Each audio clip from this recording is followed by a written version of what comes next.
ここからは花火の大きさです。いろんな大きさの花火がありますが、これから小さいものから大きなものまで順に打ち上げていきます。その違いを感じてください。まずは 2.5 号玉、直径 7.5 センチ、高さ100メートルまで広がります。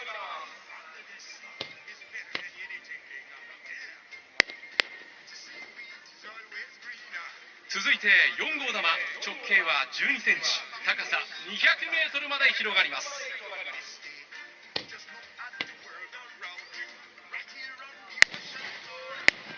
今度は5号玉、直径は15センチ、高さ270メートルまで広がります。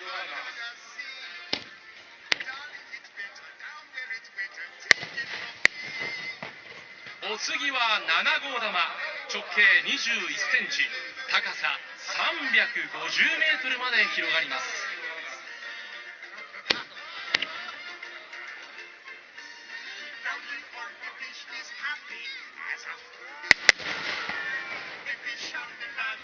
そして今度は10号玉、通称尺玉、直径は30センチ、高さは450メートルまで広がります。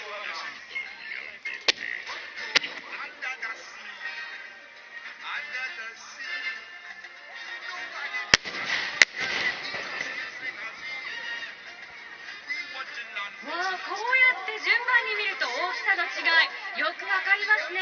それぞれ全然違いますね。